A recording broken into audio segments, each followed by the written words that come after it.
If you lie to the government, they'll put you in prison. But when they lie to all of us, it's called being a politician. You think taking guns away will save our kids from the killings? But you're pro-choice, abortion kills way more children. If America's so terrible and racist, it probably isn't safe to encourage immigration. Just saying, all the contradictions are embarrassing. You know who hates America the most? Americans. Trigger warnings used to be on TV for seizures, and now they're everywhere to protect millennials' feelings. He, she, his, him, hers, them, they. Screw a pronoun, cause everyone's a retard these days. I hear him preaching at the protest that hatred's the problem, but hating straight men, white folks, and Christians is common. What is up, y'all? Welcome back to another episode of Tactical Pineapple Ride, where today we're going to do something a little bit different. I'm going to review some of the equipment that I'm using. So, this is take number 2, honestly. I recorded all of this yesterday, went to upload everything, pulled everything over, and somehow, some way, some shape or form, I deleted the fucking video. So, we'll do the vroom vroom thing, and I'll hit you back on the second side of this, alright?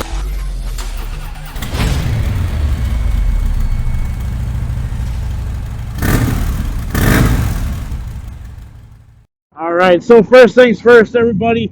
Obviously, if you don't already know, the song that I was playing at the beginning of this was Tom McDonald's Snowflakes. You can see it right here, Snowflakes. Go over to YouTube, Google that motherfucker. Let's get that song bitch up over 6-7 million fucking views. He's been up for 6 days now, #1 on the charts, doing his goddamn thing. It's absolutely amazing. So, independent artists, they always need the support of the people. I'm always willing to support them, and somebody like Tom McDonald spreading the message just makes it even better. So, without further ado, I'm going to get into the interview, or the review, per se, not an interview. So, if you don't know, I'm currently wearing a full-face helmet. I do this for 2 reasons. Number 1, safety. Number 2, comfort. Believe it or not, a full-face helmet is a hell of a lot more comfortable than a half helm. It's also a hell of a lot more safe. There's a whole lot of things that go into it. I'll review the helmet at a later time if you guys are interested in it. I know there's been interest, though, about the audio setup and what I'm using. So, internally, inside of this helmet, is a unit called a Shockwave system. The helmet manufacturer, Ruroc, R-U-R-O-C, Ruroc. This is their Atlas 2.0 helmet, and inside of it is their Shockwave system. So I have a Shockwave 1.0 system. They do have an updated 2.0 system that I believe is going to be offering, with firmware updates, some Bluetooth connectivity intercoms, which is awesome. I wish I had that. I don't, but I don't ride with a lot of people anyway, so it's not like a deal breaker. What is nice is that it has Bluetooth connectivity, obviously, to my phone. So I'm using this system right now, the Shockwave audio system, to actually record this MOTOVlog. Now, interestingly, a lot of Ruroc riders, which is what a lot of people who in the industry call themselves, they're sponsored by, or they get some money from them. I do not get any money from them. I am not, number 1, big enough. Number 2, you know, they haven't approached me. I'd probably take it. I'm like that. But anyways, I have no skin in the game. It's just something I want to try. I always try to utilize the equipment that I have. So when I bought my helmet, I'm like, well, it makes sense to just get the Bluetooth communicator on it. And so I did. Here we are. It's been about a year. Initially, I wasn't a huge fan of the Bluetooth communicator. I have to be honest. The audio quality in the speakers was kind of garbage, and from the other end, what I was being told is that it sounded like I was in a dark hallway, way too much wind noise, all that stuff. So,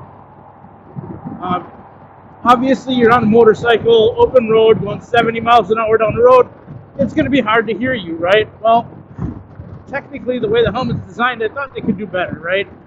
The ears, you know, the ear speakers, they are where they have to be. I mean, the cheek pads are there. You can only get so much audio out of these little drivers. And I understand it. I mean, they're not exactly pressed up against your ear. They're not going to be if they're not meant to be. So, okay, I can live with that.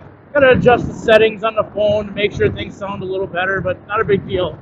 The microphone, on the other hand, was a problem. So, there's a spot designed into the cheek position on this helmet that they say is where you should put the microphone. So if you have a unidirectional microphone and you have any understanding of audio, you know that, hey, we put it where it belongs and you're going to get the best audio quality, you're going to get the least amount of wind noise. This can be accomplished in the design. Unfortunately, Ruroc designers must not be into audio. They literally put it right out in the open, in the forward area where there's no real protection from the wind. So it's in a spot where the wind tends to spool, even if you have all the vents closed, which I do obviously for recording purposes, which on a 95-degree day like today kind of sucks because my head's fucking roasting like a goddamn marshmallow. But I digress. I did play with it a little bit, played with the microphone placements and all that stuff, and I never really found a place that worked very well for me. Now, over the winter, I don't know what happened, but the microphone on my unit got ripped completely off. So I contacted Ruroc, and in testament to their customer service, within 24 hours, they contacted me back, and without question, they sent me a new set of speakers and microphone. Now, they did just recently release the Ruroc Shockwave 2.0. With the 2.0, they updated the headphones and they updated the microphone.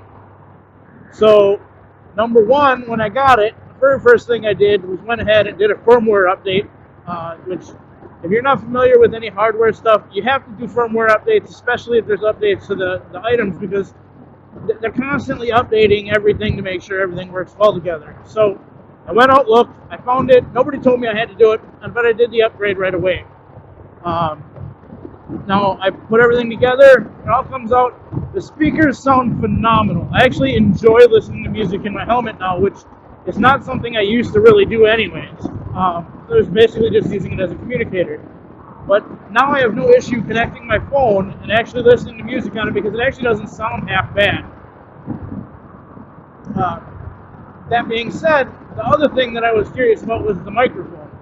Nobody told me that they updated the microphone, but I could tell by the feel of it that it was a little bit of a beefier housing. So I'm guessing either they updated the microphone or they changed to a new supplier for the same set of specs and they're just getting something a little bit different.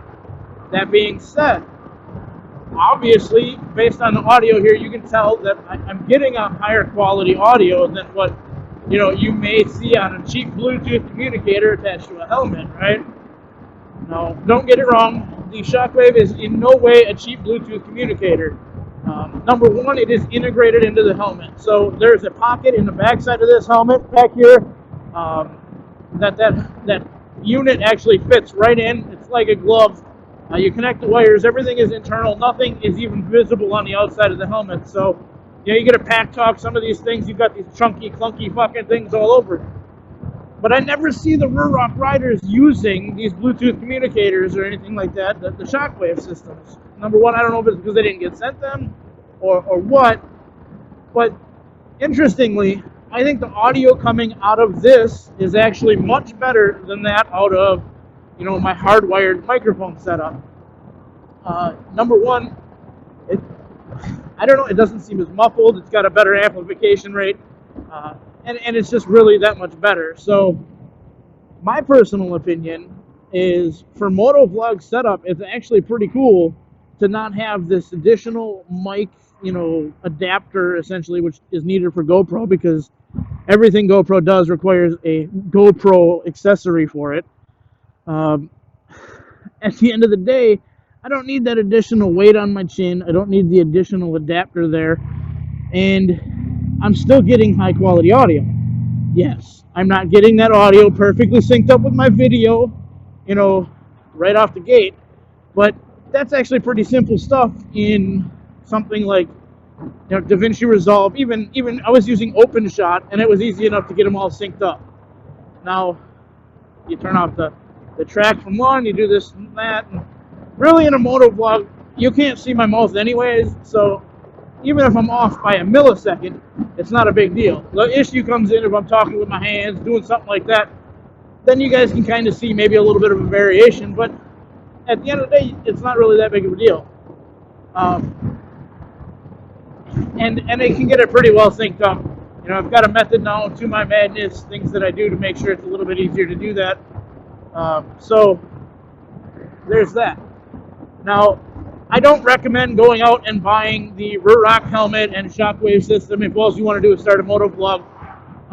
If you already have it, damn, it is worth giving it a shot, right? So there are other things out there that are probably cheaper, that may be better, whatever. I have my own reasons for buying a Ruroc helmet, which I'll go through in another video. But the Shockwave system in and of itself, for the price of it, I personally don't think it's the greatest value. Now with their Shockwave 2.0, some of the added features that they're going to be having in it, I definitely think that increases the value. It makes things a little bit better. I would like to see some cross-platform play where maybe if you have a Ruroc Shockwave system, you can Bluetooth in via the apps like the Cardo Talk, Cardo Pack Talks, the Senas, different things like that, to where we could kind of communicate together regardless of what type of Bluetooth communicator you have. I think that would definitely be an awesome addition to things.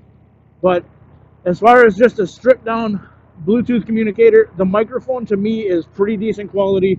The headphones are pretty decent quality as well. All in all, it's not a system that I would probably go out of my way to be like, you have to buy it. But if you got a Ruroc helmet, man, it is definitely worth it then, because it just integrates so seamlessly. And like I said, the audio quality is pretty damn good. Now, interestingly, I do want to point out, I cut the cheek pad on my helmet and then actually bought a dead cat off Amazon, put it on the microphone with the foam backing in there, and then shoved that actually into the cheek pad. Now, if I get in an accident, the least of my concerns is my microphone, right? So who cares if they rip the mic off, whatever. The point is I've done that to protect it from the wind. Now, I used to have a lot of wind issues on this, and you guys are a testament to that. Y'all know I went through some shit trying to figure it all out. But I think we've gotten to a pretty decent point. So, all in all, I give the Ruroc Shockwave system probably a 3.5 out of 5. I'd love to see what the 2.0 offers. If I can get my hands on one for a relatively decent price, I'll do it. But this is where I'm going to end it for today. So hopefully I get the video to you guys. Keep it 2 wheels up, shiny side up, 2 wheels down, whatever you want to say. And always, like I said, always fucking carry. They're out to get you, bud.